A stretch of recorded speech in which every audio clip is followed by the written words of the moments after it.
Cette vidéo est une présentation de La Revanche, la boutique officielle des Deux Pions. Hey, salut tout le monde, ici Jeff Savoie. Et Steve Noël, et nous sommes les Deux Pions. Et aujourd'hui, on vous fait notre top 10 des meilleurs jeux d'introduction. Le genre de jeu là, que tu veux embarquer quelqu'un, tu veux infecter, on va utiliser étant thématique un peu, infecter quelqu'un dans le monde ludique. Ouais, écoute, une des choses que j'aime le plus dans mon dada, dans ma passion, c'est vraiment de réussir à embarquer quelqu'un dans cet univers-là. Puis c'est arrivé il n'y a pas si longtemps. En fait, ça arrive régulièrement avec l'événement ludique que je tiens, tout ça, chaque année. Mais quel gouffre financier, hein, quand que tu t'embarques là-dedans.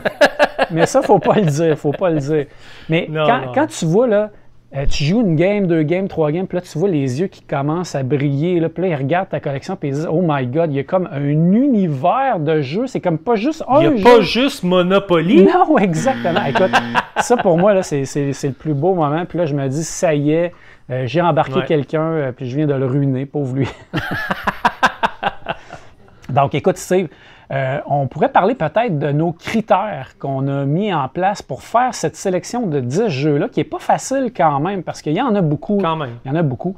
Mais dans les critères qu'on avait, écoute, je vais sortir ma feuille où on a écrit ça. Écoute, c'était quand même... Sors ta feuille, Jeff, sors ta feuille. C'était pas fait n'importe comment. Là, on a pensé à notre affaire. C'est pas botché. Non, on voulait pas de jeu à deux. On voulait pas de jeu à deux parce qu'on se disait, tu sais, bon, souvent c'est des couples qu'on va recevoir ou deux, trois amis, des choses comme ça. Fait que les jeux à deux, on garde ça pour un autre top qu'on a fait. Vous irez voir ça.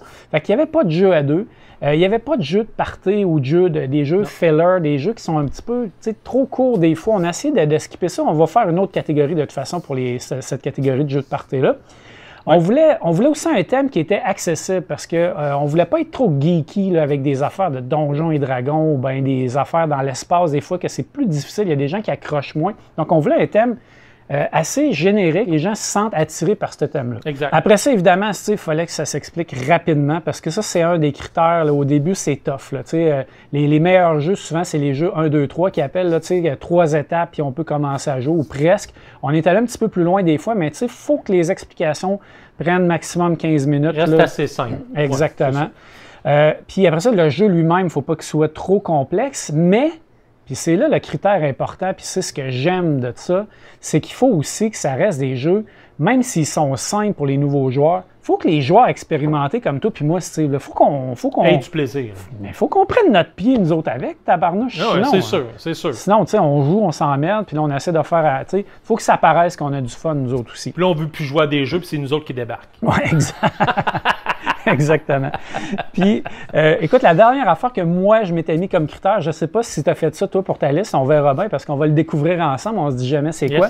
Mais moi, j'ai évité les grands classiques, les vieux classiques, ce qu'on appelle les vieux classiques modernes. Tu sais, je parle de Catan, Carcassonne ou Ticket to Ride. Ticket to Ride. C'est des bons jeux, je les aime, je les ai dans ma collection, tout ça, mais je voulais aller un petit peu plus dans d'autres sentiers avec ce top 10-là.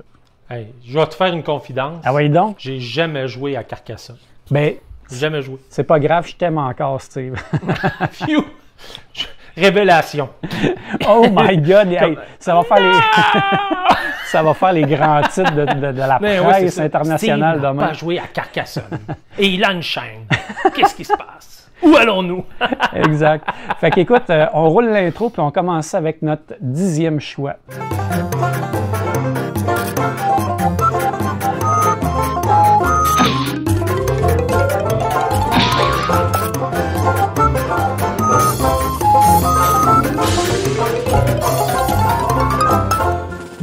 Jeff!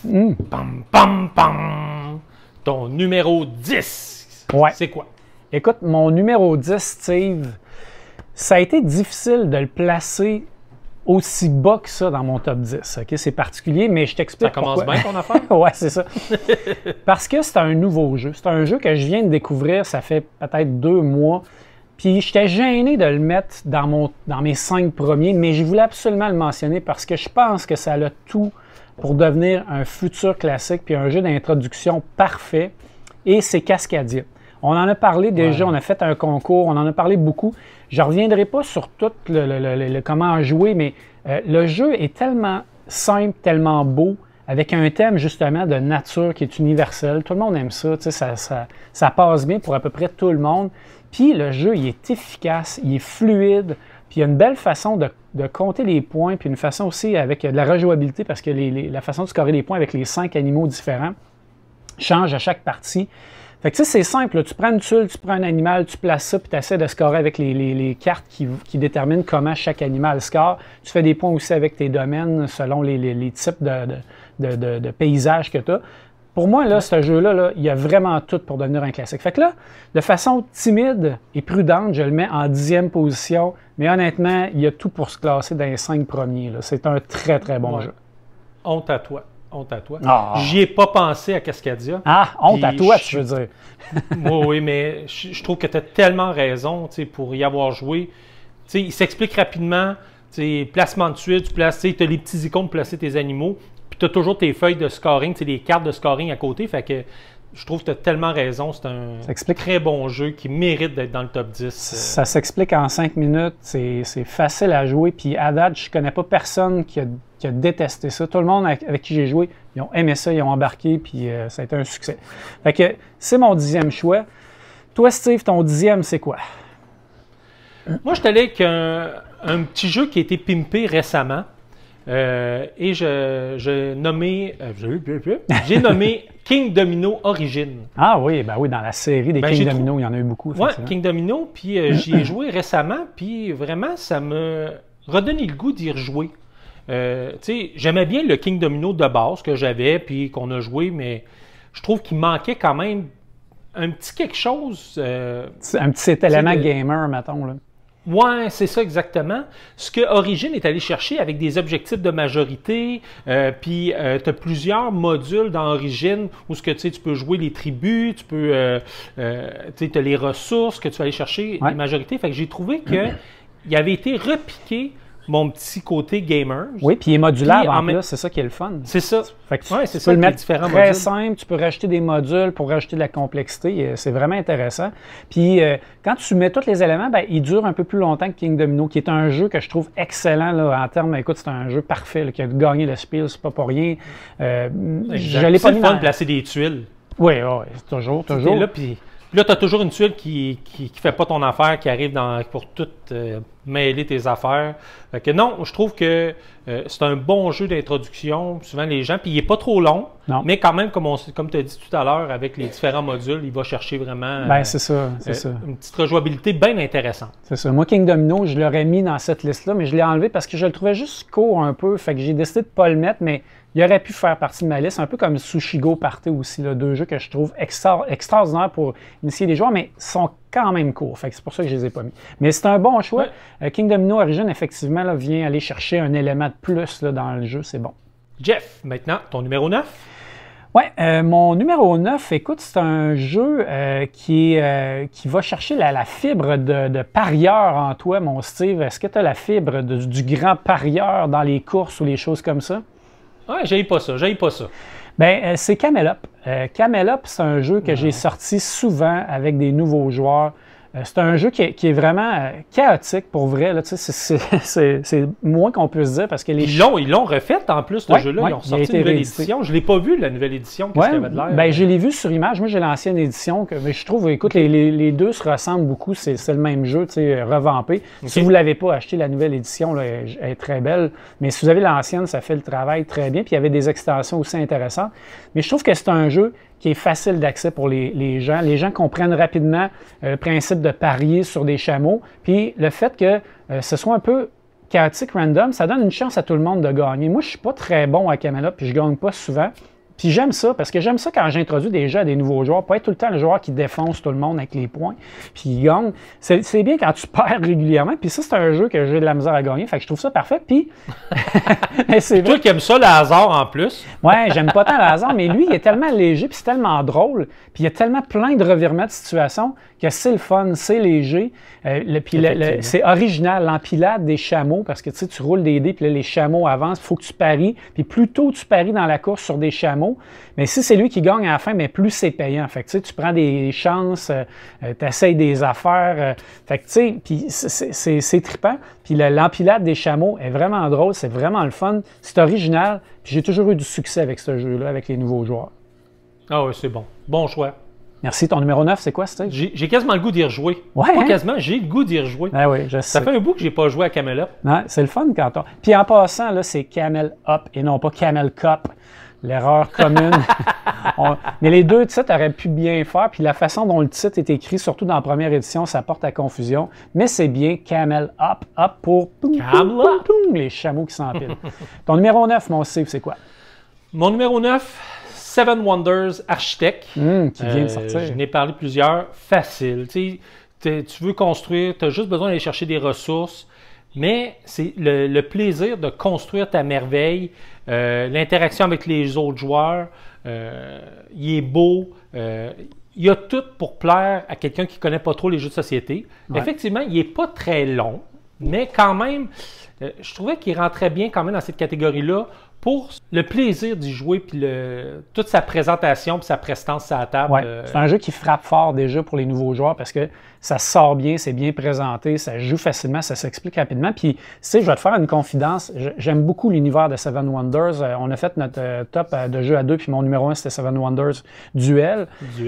J'aime bien Seven Wonders, qui est un bon jeu d'introduction, mais je ne l'ai pas mis dans cette liste-là. Puis, je suis content que tu aies mis Architect parce que, justement, le problème avec Seven Wonders, le classique, le premier, c'est qu'il reste quand même assez complexe à expliquer. Puis pour vrai, je me suis essayé des fois avec des vrais nouveaux joueurs, là, puis à un moment donné, là, tu vois les yeux qui partent de tous les bords, là, puis là, tu sens que tu les as perdus là, quand tu commences à parler de science, puis tout ça. Là. Il peut avoir une certaine complexité qui peut faire peur, fait que je reste prudent avec Seven Wonders. Je vais y aller plus dans une deuxième, troisième partie, là, avec des joueurs là, que je sens qui ont le goût d'aller un petit peu plus loin. Fait que Seven Wonders Architect, je trouve que tu fais un bon choix. Ils ont été, justement, simplifier une coche de plus le jeu. Ah oui, au maximum. Une première game, c'est parfait. Effectivement, il est un peu court. On parle de 15-20 minutes la partie, mais tu peux en enfiler une coupe au pire. Ben c'est ça qui arrive. Ben, moi, c'est ce qui est arrivé dans la majorité de mes parties, c'est qu'on n'a pas joué juste une. On s'est réchangé des merveilles, puis on voulait réessayer. Puis avec les objectifs au centre qui changent, là, les recherches, je trouvais que... Non, moi, j'aime beaucoup, puis moi qui a quand même beaucoup de jeux de jouer, j'aime ça y jouer en plus. Fait que je trouve que c'est un bon signe d'un bon jeu d'introduction. Tout à fait. Maintenant, Jeff, on est rendu au numéro 8. Oui. Mon numéro 8, c'est un jeu avec une mécanique vraiment, vraiment très originale. Encore à ce jour, je trouve que c'est une mécanique qui n'a pas été tant exploitée. C'est un jeu qui est hyper beau, avec une thématique encore là qui est assez, qui va plaire à la majorité des gens. Et j'ai parlé de Colt Express. Ah oui, vraiment. Colt Express, écoute, c'est un jeu qui est facile à expliquer, mais qui n'est pas facile à maîtriser parce qu'on va, placer des cartes d'action qu'on cachées, des fois visibles, des fois cachées, qui vont faire déplacer des personnages, des cow-boys ou des dames, des jantes dames ou des indiens. Des personnages du Far West. On va les faire déplacer sur un train. Puis on va essayer d'aller voler l'argent, les passagers qui sont là, ou aller même prendre la caisse de la paye qui est protégée par le shérif. Et on va déplacer ces personnages-là avec des cartes d'action, mais on va tout faire ça un après l'autre, puis les cartes d'action vont s'empiler, puis après ça, on va dépiler ça, puis il va y avoir une espèce d'effet chaotique encore qui va se produire, où ce que parfois, on va avoir programmé certaines actions qui n'arriveront pas parce que il va s'être passé quelque chose qui va avoir comme tout détruit notre programmation, puis c'est très drôle. Ce qui fait que quand on joue avec les gens, puis que c'est une nouvelle partie, les gens trouvent ça vraiment le fun, vraiment agréable, c'est pas compliqué, c'est drôle, puis tout le monde a une chance égale de gagner. C'est visuel, c'est extrêmement visuel. Il est vraiment avec le train en 3D, puis j'ai même un petit upgrade que j'avais acheté à un moment donné, qui est la DeLorean, qui est revenue dans le temps, puis qui est en avant du train, qui te permet de faire des affaires, fait que Back to the Future. Ça. Fait que bref, non, moi c'est un jeu avec lequel j'ai eu beaucoup de succès aussi, puis encore aujourd'hui on y joue, puis on l'aime, fait que c'est bon signe. Ah oui, c'est un incontournable ça, je trouve. Steve, on est rendu à ton numéro 8, ton petit bébé chéri 8e, là, tu sais que tu as mis au 8e rang, vas-y. Ouais. 8e rang, c'est un jeu qui m'a un peu introduit dans le monde ludique. Et j'ai nommé Small World. Oh, et je dirais même plus, qui nous a un peu introduit dans la nouvelle ère des jeux de société. On en a parlé dans une autre vidéo qu'on a faite, qui était nos débuts ludiques. Small World, je trouve que il va chercher, mettons, les gens là, on peut parler d'un autre type d'introduction, mettons, des personnes de mon genre qui ont joué à des jeux de Donjons et Dragons, mais qui n'ont pas touché au monde ludique, qui ont joué à du risque ou des jeux comme ça. Puis là, ils arrivent avec un jeu avec un thème fantastique, mais hyper simple. Pour ramasser, mettons, un territoire, tu as juste besoin d'empiler un de plus. Puis tu as tout le choix des personnages avec des habilités qui sont toujours aléatoires d'une journée à d'une partie à l'autre. Ben, même plus que d'une partie à d'une partie à l'autre, mais en plus, je veux dire, c'est comme une rivière, fait que il s'en rajoute tout le temps. Puis là, tu veux toujours voir l'espèce de combo qu'il va avoir. Puis c'est ça qui est fascinant avec ce jeu-là, c'est que tu n'as jamais les mêmes combos. Là. Ah ouais, c'est ça. Fait que, puis visuellement, il est super beau. Les races, il y a plein de races. Fait que ça, je trouve que la mécanique de jeu-là est sacoche. Puis il n'y a pas beaucoup de règles. Il y en a des petites, mais qui s'expliquent quand même assez bien. Je trouve qu'il fait la job comme jeu d'introduction dans le monde fantastique un peu, jeu de confrontation. C'est sûr. Vraiment. Je ne le sortirais pas avec n'importe qui, juste à cause du thème, mais moi aussi, je suis d'accord avec toi. C'est un jeu que je trouve vraiment incroyable. C'est un jeu qui ne quittera jamais ma ludothèque parce que c'est, comme tu l'as dit, c'est le jeu qui nous a un peu ramené dans l'univers des jeux de société.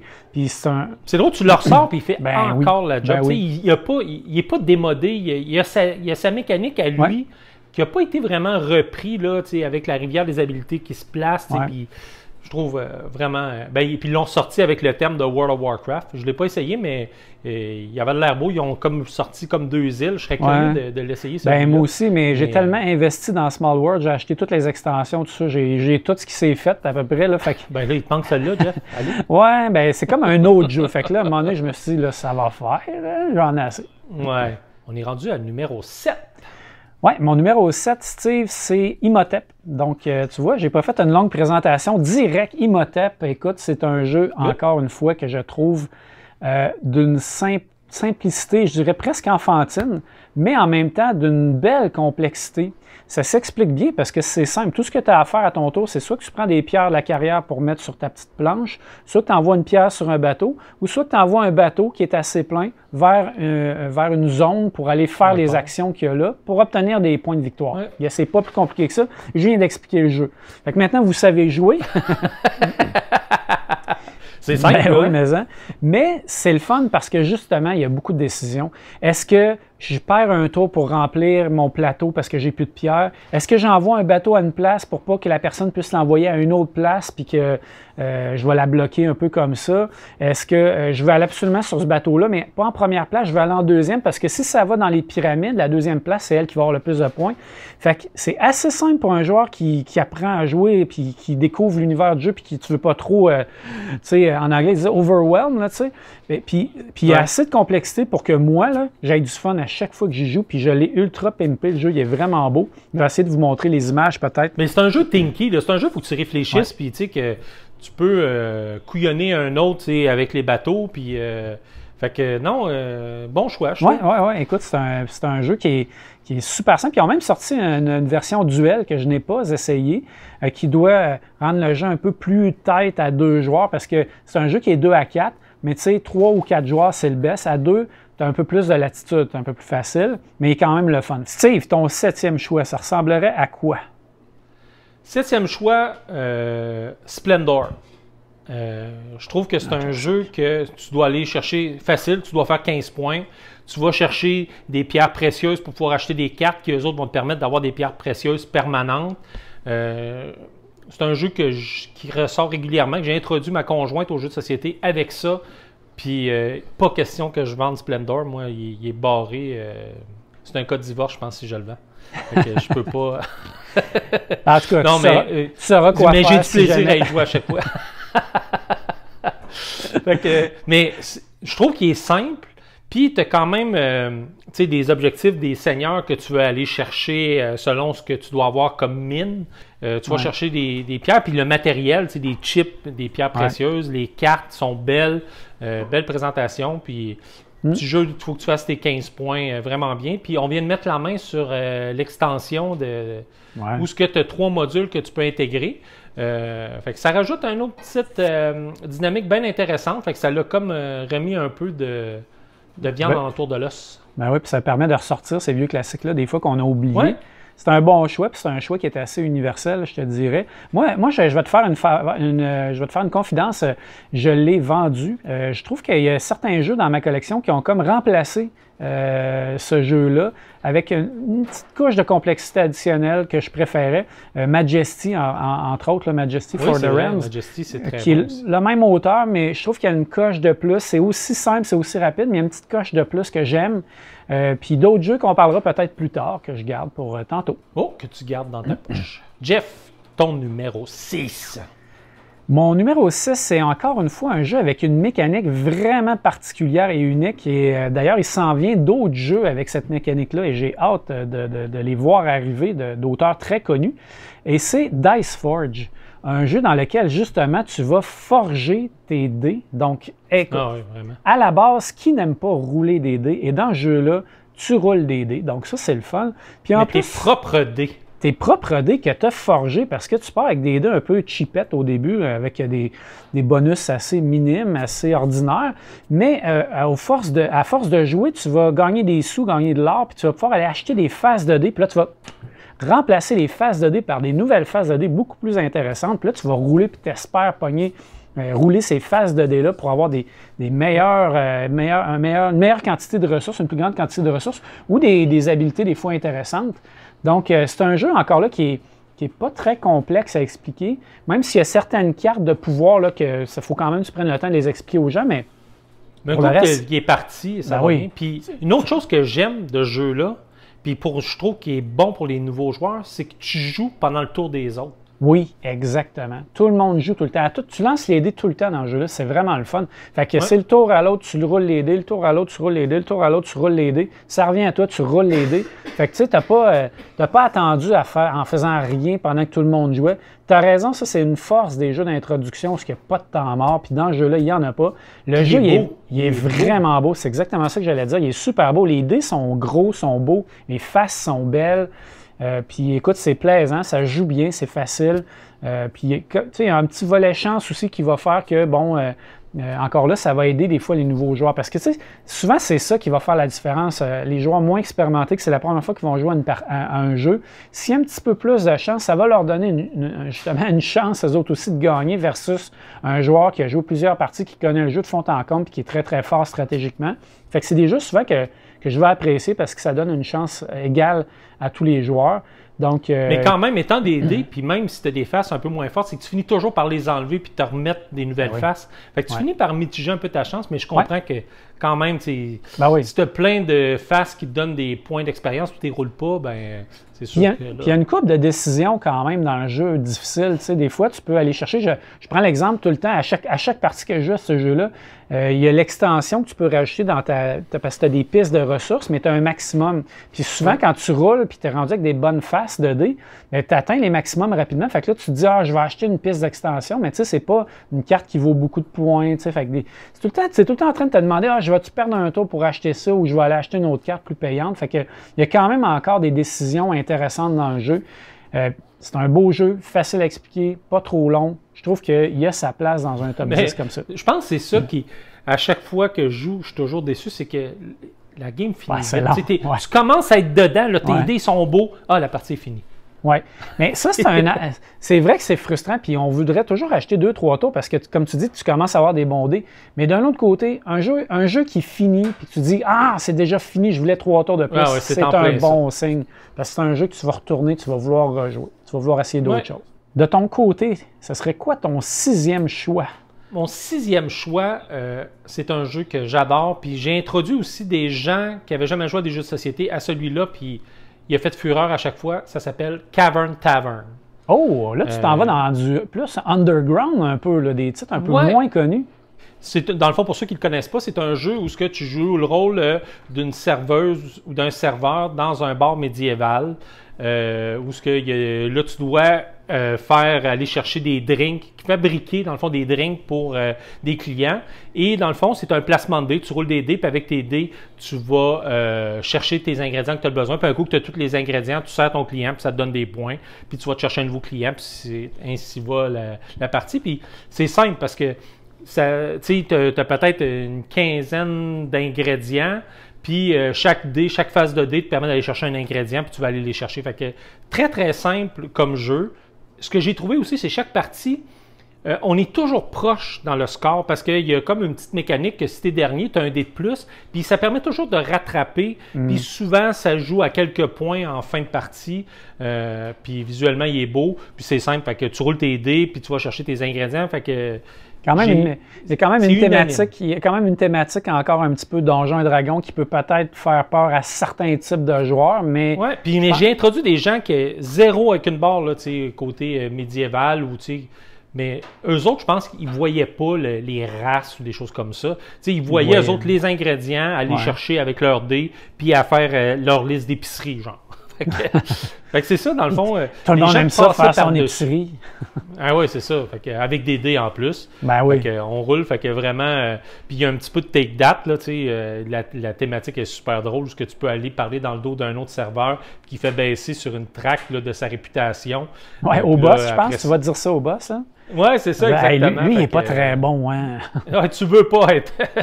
Il te donne toujours une carte que tu n'aimes pas et que tu veux pas avoir dans ton jeu. Fait que Cavern Tavern, vraiment un super jeu d'introduction.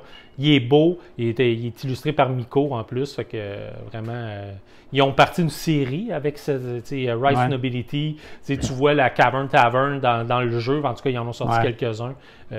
Voilà, donc Cavern Tavern, mon 6e choix. Jeff, on est rendu à 5. Wow, on tombe dans le top 5, Steve. Et c'est toujours difficile. Je veux prendre le temps là, de mentionner encore que faire le classement de ces jeux-là, c'est difficile. Puis des fois, d'une position à l'autre, ça pourrait être interchangeable. On fait notre possible. Mais à un moment donné, il faut prendre des décisions. Il faut faire des hommes de nous-mêmes ou des femmes, pour ceux qui font des top 10 aussi, celles qui font des top 10. Donc, écoute, mon 5e choix, c'est... moi, je suis vraiment pas très jeu abstrait, mais je sais que ça plaît à une grande majorité de gens. Puis c'est des jeux qui sont souvent faciles pour introduire les gens parce qu'il n'y a pas de thématique. Tu peux te concentrer uniquement sur la mécanique du jeu. Okay. Fait que... puis c'est un jeu, je pense, qui est devenu un nouveau classique là, depuis quelques années. Et tu m'intrigues? Ben écoute, c'est Azul. Je t'intriguerai pas plus longtemps. J'ai placé... C'est drôle, je m'en allais pas là partout, tu sais, j'ai dit, voyons, c'est de quoi? OK, vas-y, non, bon. Écoute, c'est Azul. Un jeu très simple de tuiles, avec un visuel très, très beau, avec un feeling aussi. Tu sais, tu as un gros sac avec des belles tuiles en genre de plastique. On dirait quasiment qu'ils sont en céramique. Oui, c'est ça. Ils sont le fun à manipuler. C'est beau. C'est beau sur ton plateau. Chaque joueur a son plateau. On va sélectionner des tuiles au centre, puis on essaie de les placer dans des rangées sur notre tableau personnel. Puis on essaie de faire des points avec ça selon l'alignement qu'on va faire. Les lignes, les colonnes, ça donne des points. Les couleurs, pareil, ça donne des points. C'est pas beaucoup plus compliqué que ça. Mais c'est un jeu qui frappe un coup de circuit à chaque fois que je le sors avec des nouveaux joueurs. Il y a d'autres jeux abstraits qui pourraient se substituer à Azul, mais je trouve que quand même, c'est celui-là qui est le plus efficace à mon avis, à moi, puis c'est celui que j'aime le plus revenir. J'aime beaucoup d'ailleurs toutes les versions d'Azul qu'ils ont faites. Mon préféré étant le 3e, mais c'est pas le premier que je sortirais parce qu'il y a comme une couche de plus à expliquer puis qui est moins évidente, que tu peux faire des combos avec. Donc c'est ça. Écoute, j'en dirais pas plus long que ça. Je pense qu'Azul, c'est déjà un jeu qui a taillé une belle place là, dans l'univers l'univers ludique. Toi, Steve, ton 5e choix. Mon 5e choix, c'est un jeu, moi, quand j'avais joué la première fois, là, j'avais vraiment aimé ça. J'avais aimé la dynamique et tout. Et j'ai nommé Jamaïca. En plus, qu'ils viennent le rééditer récemment. Donc, course de bateau. Ça, c'est le genre que plus tu as de monde alentour de la table, où ce que tu sélectionnes une carte, tu vas avancer ton bateau. Puis, si tu n'as pas assez pour payer, tu recules. Puis là, tu as comme un effet de cascade. Mais simple, tu as quelques cartes, puis tu décides quelle carte tu joues le jour, quelle carte tu joues la nuit. Puis... Quel côté, en fait, parce que c'est la même carte, mais avec deux côtés. Oui, c'est ça, exactement. Puis comme tu dis, c'est un jeu qui est bien à 4 ou plus, là, je trouve. Ouais, à plusieurs. Il faut que tu sois plusieurs, puis il est le fun en plus. Puis des fois, c'est dur de trouver un jeu d'introduction qui va être le fun à beaucoup de joueurs, puis qui ne va pas être trop long, trop plate, tu sais, fait que trop long entre les tours. Fait que c'est un bon choix. Même moi, je trouve que c'est même un bon jeu familial aussi, tu sais, qui est facile pour les enfants, puis qui est le fun, il est beau, visuellement, il est super beau. C'est une course de bateau pirate, tu sais, le thème est super. Ouais, les images facile. encore, il est super beau, il est super bien illustré. Puis on a joué, nous autres, toute une gang, tu sais, même pas des gens d'introduction, on était toute une gang de gamers, puis on a sorti Jamaica, puis avec l'extension de Crew, là, avec c'était vraiment trippant, là. On a eu vraiment du plaisir. Il y en a un qui a vraiment pris les devants, tu sais, puis on a eu de la misère à le rattraper. Il était chanceux, mais on avait du fun pareil à jouer, puis C'est ça qui est le fun, tu sais, un jeu où quelqu'un te bat à plate couture, mais que tu as du fun pareil, c'est quand même, tu sais, c'est le fun, c'est bon signe. Puis les règles sont simples, donc Jamaica, pour moi, c'est un bon jeu d'introduction, le fun, où ce que... Tu sais, là, tu regardes tes cartes, puis tu vas avancer, puis là, tu calcules toutes tes affaires, tu vas aller chercher des trésors, mais tu as des mauvais trésors là-dedans. Puis là, tu peux t'en faire voler, puis tu espères te le faire voler, ou en tout cas, vraiment. Ouais, puis j'aime la mécanique, le fait que c'est une carte avec deux côtés, puis les 2 dés qui ont été roulés vont affecter un des deux côtés pour l'action. Ça va comme moduler la force de l'action gauche, la force d'action droite, qui est le jour puis la nuit. Ça, c'est le fun, parce que ça fait des choix quand même difficiles, parce que des fois, tu veux avoir des canons, mais tu veux pas reculer, ou tu veux avancer, mais tu veux pas... ou tu veux reculer parce que tu sais que si tu avances là, tu vas reculer de temps d'espace puis tu vas ramasser le trésor, par exemple. Fait que, tu sais, il y a plein de petits combos, le fun. C'est une mécanique qui n'a pas été... En tout cas, à moins que je me trompe, mais je n'ai pas vu ça souvent, cette mécanique de la carte avec 2 effets dedans qui vont s'activer avec 2 dés. Là. Je trouve ça vraiment le fun, vraiment intéressant. On est rendu au numéro 4. Oui, écoute, mon 4e jeu...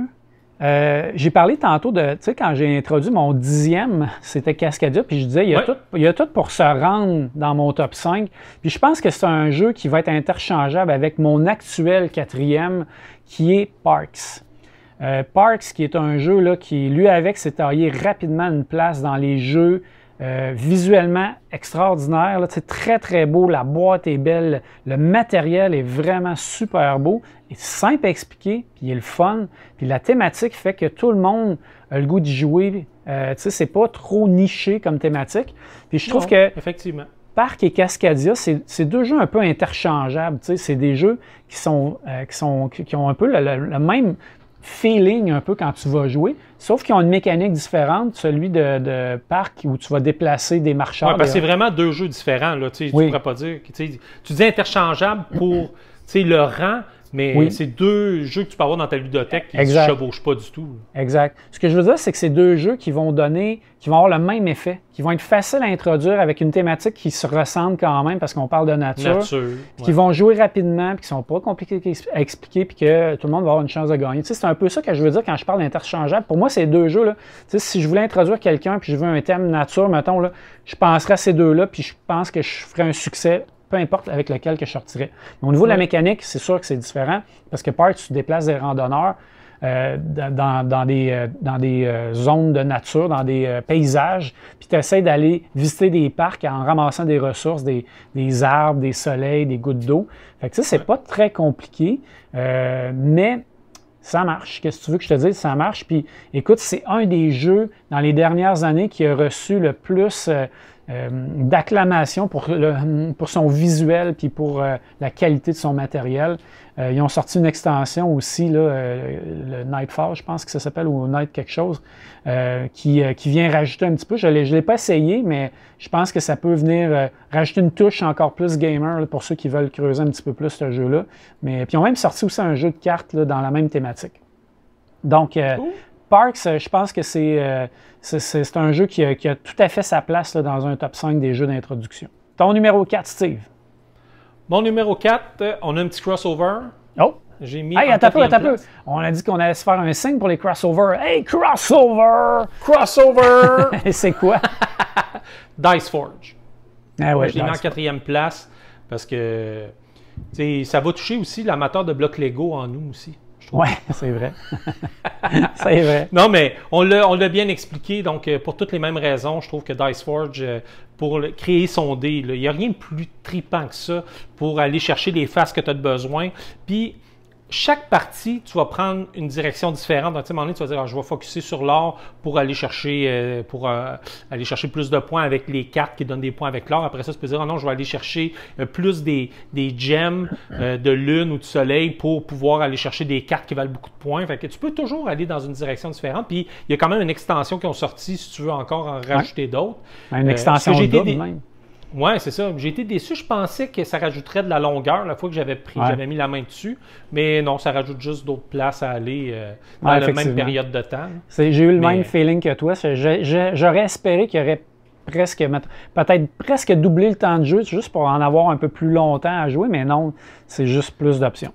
Mais quand même, c'est ça, mais ça te rajoute des options, des cartes de plus, donc c'est une belle petite extension intéressante. Puis on dirait ce qu'on voudra, Steve, là, mais les dés, là, c'est universel dans les jeux, c'est le fun tout le temps. Puis même un auteur hyper réputé pour ses jeux, ses salades de points, tout ça, là, Stephen Feld, là, dans presque tous ses jeux, il y a des dés. Fait que, les dés, là, ça reste un élément de jeu qui est, selon moi, là, winner, qui est le fun. On aime ça, rouler des dés tout le temps. Et on aime il y a des jeux qui sont axés juste sur ça, le roulage de dés. Hein. Exact. Puis moi, ce que j'aime, c'est quand il y a des dés, mais que c'est pas, la chance ne vient pas décider 100% de ta partie, tu peux mitiger la chance. Fait que ça, c'est comme le meilleur des deux mondes. Oui, exactement. Donc, Dice Forge, mon numéro 4, Jeff. On est rendu dans les 3 premiers, là, le peloton. Donc, quel est ton numéro 3? Puis j'ai essayé d'aller dans des directions un peu différentes pour mon top 3, avec des thématiques différentes aussi, puis des mécaniques différentes. C'est peut-être pas les 3 jeux que les gens vont penser en premier, mais c'est des jeux avec lesquels j'ai étonnamment eu beaucoup de succès. Ben, étonnamment, peut-être pas si étonnant que ça, mais quand même. J'ai hâte à mon premier parce que lui est vraiment spécial. Mais écoute, mon troisième, c'est un jeu de course de Bessec. C'est Flamme Rouge. Écoute, Flamme Rouge. Il y a beaucoup d'amateurs de courses de Bessic. Donc, comme un de mes collègues. Bicyclette, de vélo. Un de mes collègues de travail disait un tournoi de Bessic là, quand il parlait des. Je trouvais ça toujours très drôle. Donc, Flamme Rouge, écoute, c'est un jeu qui est super simple. Tu as 2 coureurs sur une piste de cycliste. Là. Et puis, tu essaies de gagner la course. C'est pas plus compliqué que ça. Et tu as des cartes. J'espère, un jeu de course, il faut que tu gagnes la course. Ça a bien du sens. Et tu as des cartes dans tes mains pour chacun de tes coureurs. Tu vas choisir une carte à tous les tours qui va faire avancer ton coureur d'un certain nombre de cases. Puis tu vas essayer d'être pas trop devant le peloton parce que si c'est toi qui tires le peloton, mais tu vas ramasser des cartes fatigue puis ça va venir polluer ton deck qui va faire que tu vas repiocher ces cartes-là. Puis quand tu vas essayer d'avancer, ben, tu vas peut-être être obligé de jouer des cartes qui sont vraiment moins bonnes ou tu vas avoir moins de choix. Fait que ça rend l'élément quand même assez stratégique, même si c'est hyper simple. Puis tu as même des montées, des descentes, des courbes, des choses comme ça, qui fait que tu as un peu de calcul à faire. Tu sais, il faut que tu joues stratégiquement tes cartes pour garder de l'énergie à la fin. Tu sais, tu peux rouler très vite au début, puis à la fin, plus avoir de souffle, puis te faire dépasser par tout le monde. Ou tu peux rouler un peu plus lentement, suivre le peloton, gagner même des fois des cases gratuites parce que tu te fais tirer par le peloton à un moment donné. Okay. Donc, écoute, c'est un jeu que puis c'est un jeu en plus qu'on peut jouer à 5-6 avec l'extension. Puis c'est un jeu que j'ai toujours eu du succès. Ça a toujours bien marché. C'est simple, c'est rapide, c'est efficace. Pas trop de cassage de tête, pas long à expliquer. Moi, c'est un jeu, là, ça a marché. Chaque fois que je l'ai sorti, ça a marché. Puis les gens ont adoré ça. Ton troisième, c'est quoi, Steve? Crossover. Moi, j'ai mis en 3e place Azul. Azul, c'est trop un bon jeu d'introduction pour plusieurs. Facile. Comme on a tout dit, comme on a dit tout à l'heure, la manipulation, le matériel, simple de ramasser des couleurs pour faire une ligne puis l'amener. Tout le monde a de la misère avec le comptage de points, mais ça, c'est pas grave, je m'en occupe. Ouais, c'est ça. C'est ça qui est le fun, il n'y a rien de caché, fait que tu peux aider tout le monde autour de la table. Oui, c'est ça exactement. Puis, tu sais, la disposition sur le plateau, fait que je pense qu'on en a assez parlé. Fait qu'Azul, pour moi, c'était mon numéro 3 comme jeu d'introduction. Je pense que c'est un jeu que je vais garder longtemps. Je suis d'accord avec toi, j'ai joué avec les autres Azul de la série, puis ils rajoutent quelque chose de plus. Mais moi, j'ai le jeu de base, je suis très satisfait avec, puis il sort quand même assez régulièrement, même au niveau familial. Des jeux d'introduction, souvent, sont très liés aux jeux familiaux. Hein, ou des jeux où Mm-hmm.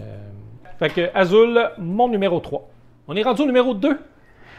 Oui, écoute, mon numéro 2, Steve, c'est un jeu qui, encore là, va aller chercher beaucoup de personnes qui ne pensent pas qu'ils peuvent aimer les jeux de société, mais qui aiment les jeux sur des téléphones, où ce qu'il faut, mettons, que tu fasses des lignes de bonbons. Tu sais, je pense à Candy Crush, là, qui a été un gros succès pendant un bout de temps. Tu fais des lignes de bonbons, puis pouf, ça explose, puis là, tu ramasses des points avec ça. Tu commences à avoir trouvé un peu de quoi je veux parler? Ah oui. Eh bien... Potion Explosion? Exactement. Potion Explosion. Je trouve que c'est un jeu qui a encore là tout pour être un jeu d'introduction parfait. Et ça va chercher justement les gens qui aiment les petits jeux de téléphone, les choses comme ça. Fait qu'ils vont se rendre compte que c'est pas toujours la grosse affaire, tu sais. Puis en même temps, qu'on est capable d'avoir un beau visuel avec le distributeur à billes puis les billes dedans de toutes les couleurs, c'est vraiment bien. Cool, vraiment cool. Puis ça s'explique rapidement. À ton tour, tu choisis une bille. Si quand tu enlèves la bille, les billes dans le distributeur s'entrechoquent entre elles, bien, ça crée une explosion virtuelle. Puis tu ramasses toutes les billes de la même couleur. Puis si ça recrée une explosion, bien, tu ramasses. Puis avec tes billes, tu vas aller les placer sur tes potions pour essayer de compléter les potions. Puis chaque potion va demander une liste d'ingrédients particulières qui sont des couleurs de billes. Puis une fois que tu as fait ta potion, bien, ça va te donner un petit pouvoir que tu vas pouvoir utiliser quand tu veux à ton tour. Puis tu remplis d'autres potions jusqu'à ce qu'on ait un certain nombre de certificats qui vont être donnés par le professeur. Écoute, c'est juste ça le jeu. Je viens de terminer de l'expliquer encore une fois, tu vois, comme c'est rapide.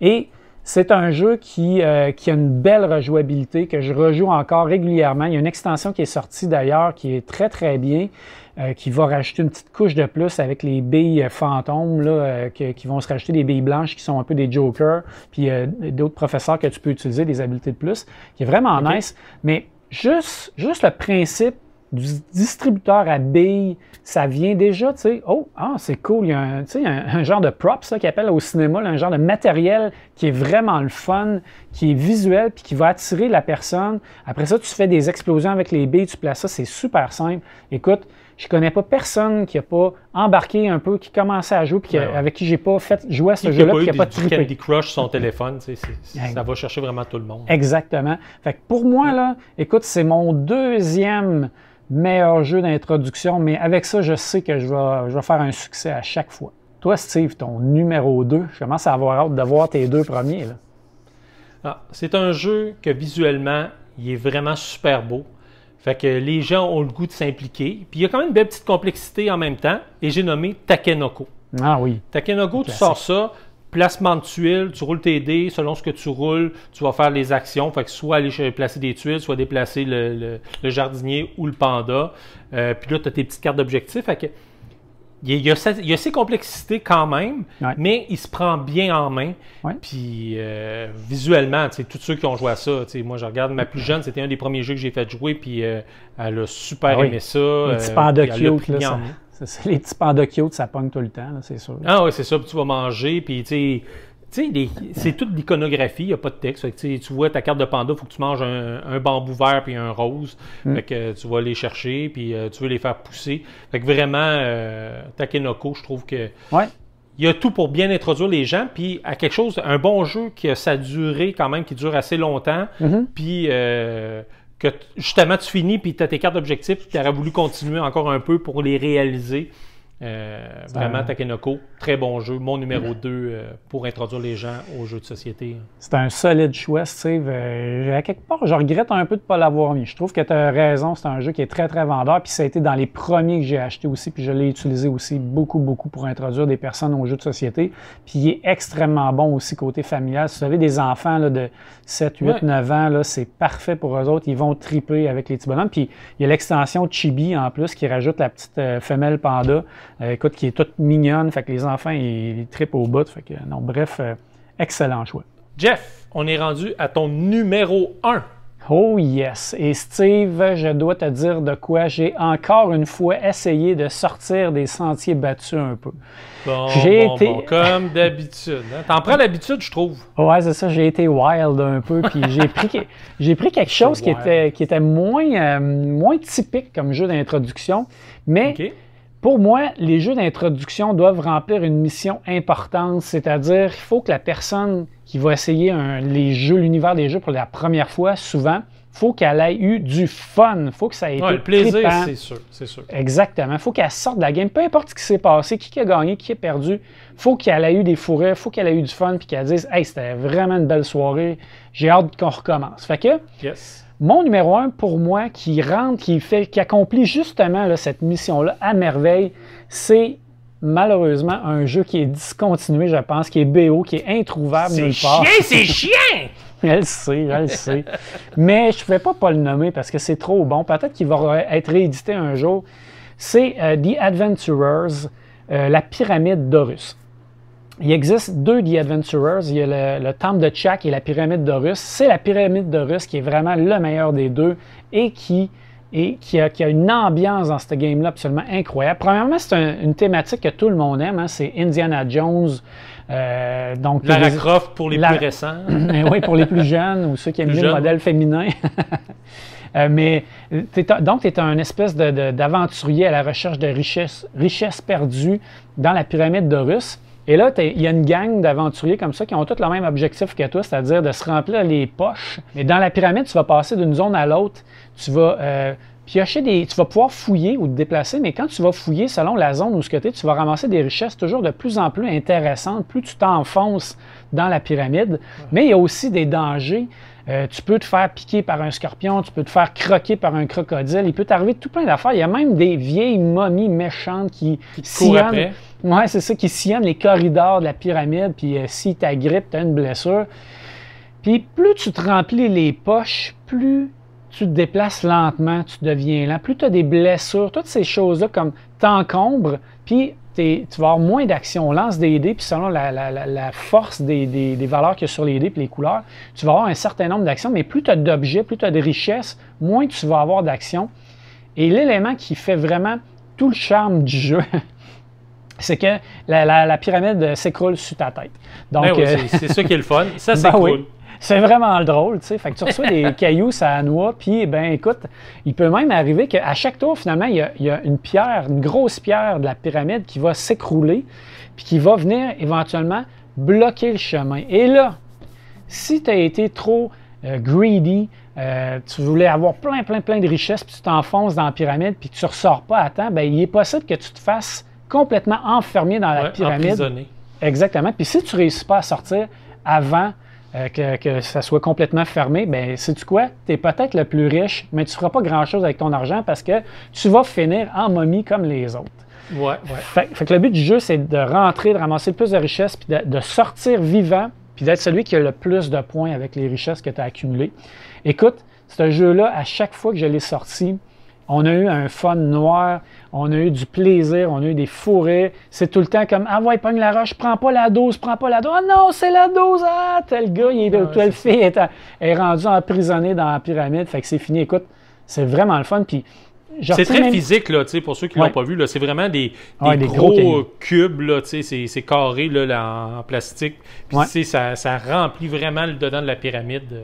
Puis en dessous de chaque pierre, il y a un numéro, puis c'est la place où la pierre s'écroule. Fait que c'est un peu aléatoire, parce qu'on choisit une pierre. C'est ça. Fait que tu sais pas quand est-ce que la pyramide va complètement se fermer. Ça peut arriver vite, ça peut être lent. Puis des fois, j'ai vu des parties épiques avec du monde enfoncé, bien creux dans la pyramide, les poches pleines qui bougeaient à un pas, à une case de mouvement partout. plein de richesses. Puis là, la pyramide qui s'enfonce, puis là, il y a la petite ouverture qui reste, là, puis là, ils sont là comme dans un film, là, puis là, ils essaient de passer dedans. À la dernière minute. Ouais, puis là, non, c'est trop tard.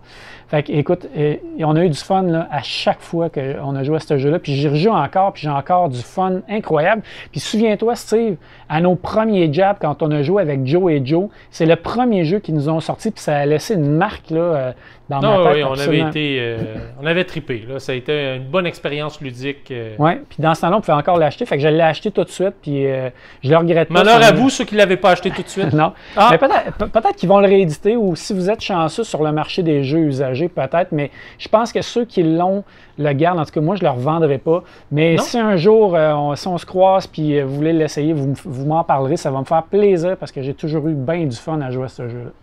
Très bon choix, Jeff. Merci. Steve, c'est rendu, toi, ton numéro 1 et je suis vraiment intrigué de voir c'est quoi les critères qui ont fait que tu as mis ce fameux jeu-là en numéro 1. Ben, je dirais que on a un mini crossover. Moi aussi, ça a été une expérience au Jab qu'on a eu ensemble aussi. Ah, OK, Puis ouais. on a vraiment trippé. Moi je dirais, dans mon expérience ludique, c'était une de mes plus hautes là, comme feeling. Là, et j'ai nommé Mysterium. Ah oui. La première fois que j'ai joué à ça, Ouais. le feeling d'essayer de trouver c'est qui l'assassin, à quel endroit, avec quelle arme. Fait qu'il y a un petit clou là-dedans. Clou Et réinventé, là, carrément. Ah, c'est en plein ça. Là. Puis là, tu as le fantôme qui te donne des cartes de rêve qui est tout abstrait pour essayer de te faire deviner c'est qui son assassin, dans le fond. Puis il peut pas Et, parler. Il peut pas parler, c'est ça. fait que c'est tough. Là. Puis les cartes sont vraiment abstraites. Ouais. Donc, tu regardes ça, puis ça peut dire un paquet d'affaires. À la C'est Dixit, toujours un peu ceux qui connaissent Dixit, là, tu sais, Ouais. il y a tout là, quasiment sur toutes les images, c'est pas évident. Là.